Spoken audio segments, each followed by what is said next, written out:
Indaso Olosholang. For as long as I can remember, I felt the pressure of being thin. From early years, playing with Barbie dolls, for those that can remember, there are those skinny dolls that used to be sold in the market. I think growing up as a girl, every mother would pick those and, give as gifts to their daughters, birthday gifts and all that. Also watching television and seeing skinny girls paraded after every advertisement, like just telling you like skinny, light skin, all that is beautiful, long hair and everything else that came with that. Remembering my primary years, early those days back there, I remember being bullied, especially because I personally was a very big baby. Yes, as you can see. And it actually got to me at some point, and I was always like almost a sad baby. But I realized at some point as I was growing up, I had to appreciate me for who I am and for what I have. So I sat down at some point and started appreciating my body, the changes, the weight, and the person that I will become eventually when I learn to love me. I, Nasha, had to be comfortable in my own skin. Well, being big, fat, obese was not something that was in style. Thinking about it, my mom was not actually a big person. She was tiny. But she never made me feel bad about who I am. She never made me feel like there's something strange or there's something wrong with who I was. I remember my grandmother back then, someone that I've actually taken a lot from. My body, almost my everything I've actually taken from my grandmother, my dad's mother. She was a big lady. She was tall. She had an authoritative voice. And actually, she was one of the leaders from where I was born. She was that lady that before you make a decision, you would actually call her, go see her, and, get advice from her. Watching her as I was growing up, I came to realize that there was nothing wrong with who I was, the size that I am, and I came to appreciate me because now she actually became my role model. As an adult, still nothing much has changed, even, for people that are big. From childhood, you will carry it. As an adult, you'll still face it. In your office, you'll hear people that are bullying you, that are talking about you behind your back and all that. We thank God for the rain. Anyways, while fat shaming and fat phobic culture seems to have improved, a lot of my plus size friends and family still feel the overwhelming pressure of being thin, skinny. So today I want to take you through a certain culture from Mauritania in northwest of Africa. I will take you through it, and I'm sure you're going to enjoy to appreciate who you are and what your culture has also taught you. If you have not subscribed to Nkaulele TV, I don't know what you're waiting for. Kindly go down there, subscribe to our channel. Do not forget to like, share, leave a comment down below. And most importantly, tap the notification bell so you can be notified each time we do an upload. It is amazing the growth that you are growing every day, and it is because you're part and parcel of Nkaulele, and so I appreciate each and every one of you. So without wasting your time, let me take you through this story, and let's see if we are going to appreciate big or small at the end of it all. It is culture and it has to be practiced. Let's get into it. Well, the rains have decided that this shoot will be done indoors, and what do? We prayed for the rain, so we obey. Well, located in the northwest of Africa, Mauritania customs actually believe that being obese or big is actually as a sign of wealth and status. So they take being big very seriously. Due to these traditions, being force-fed is a thing in Mauritania, in that they start feeding young girls to the age of 12 years to make sure, but by the time they're turning 12, a girl actually weighs around 200 pounds. They believe that this will enhance her chances of getting a suitable husband and, someone who will be able to take care of her. After personally feeling the pressure of being big as an African girl, I found this being a bit weird because I'm comparing us and a place like US, where skinny is all that is perfection. Known as Leblouh, the age-old tradition has actually been a custom for centuries, which is the complete opposite of places like US. Women in Mauritania start getting the pressure of actually feeling to belong to a wrong size of body from a very young age. The people, rather the men in Mauritania, actually believe that having a big woman actually shows that you are a man who is capable of feeding his family and are a wealthy man, a man of status. And living actually in the desert terrain, having wealth meant everything to the ancient culture. Based on US standards, the National Institute of Health suggests that girls between the age of 9 to 13 actually consume around 1,600 to 2,000 calories per day.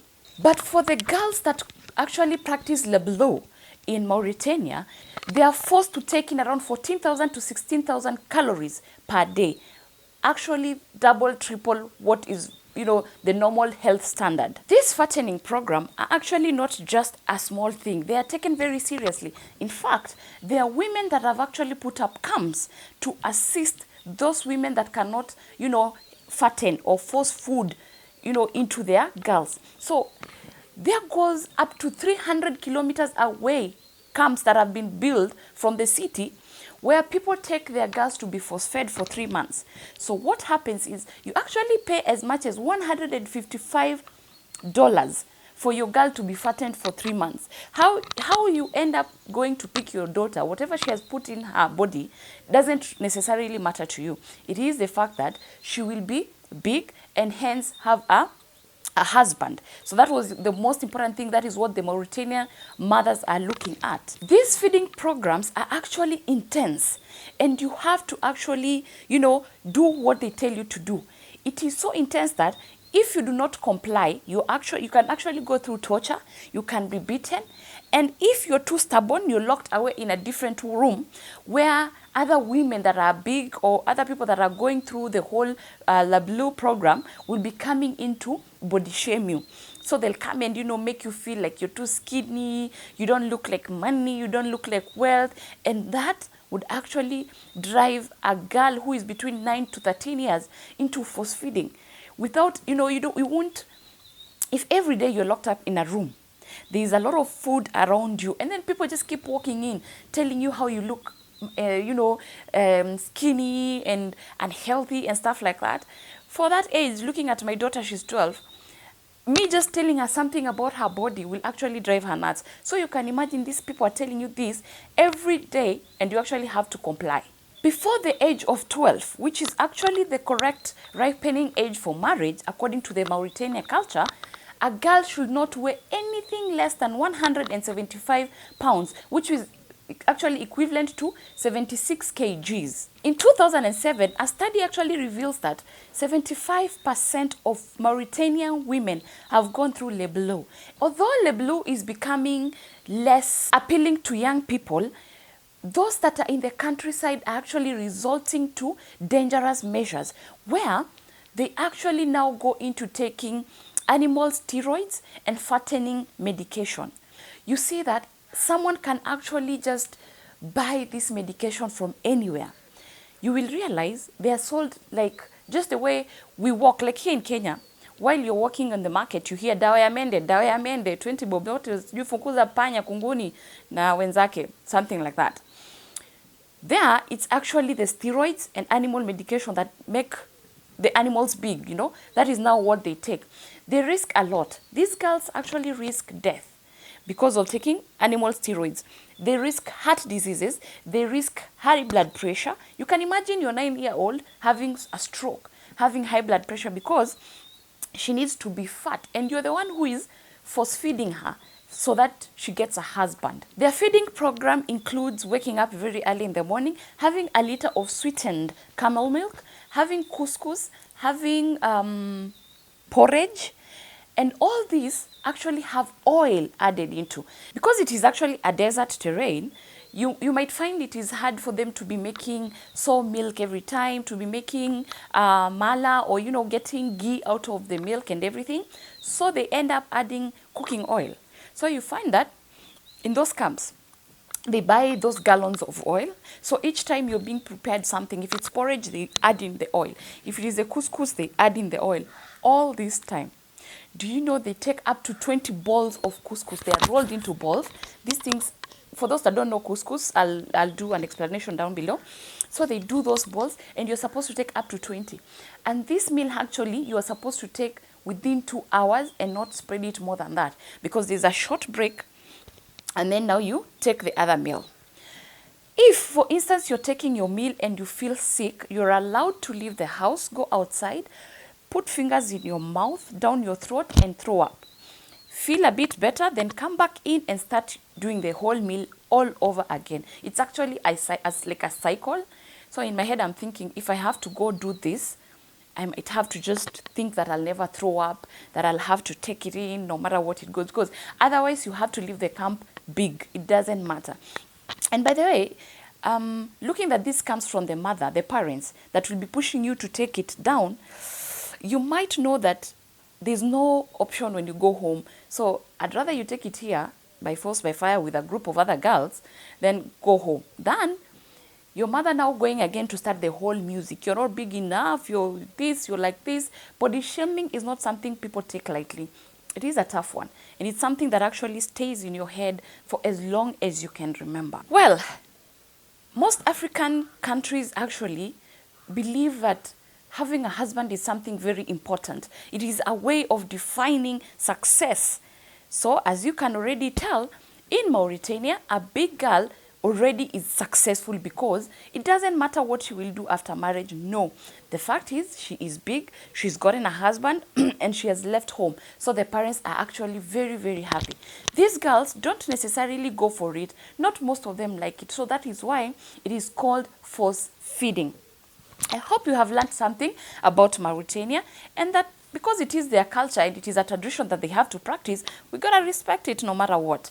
Well, I'm just happy that someone somewhere is actually not thinking skinny is always perfection. But it is a dangerous tradition that they have to go through, risking those diseases that come up with, that kind of lifestyle. If you have not subscribed to my channel, kindly go to YouTube, Nkaulele TV Kenya. Do not forget to, subscribe. Like this video or any other that you might have watched. Do not forget to share with your friends. Leave a comment down below and maybe tell me a story that you would want to hear next time. And also do not forget to tap the notification bell so you can be notified each time we do an upload. More is coming your way on culture and traditions that are practiced in and around the world. And until next time, take care of yourself. Bye-bye.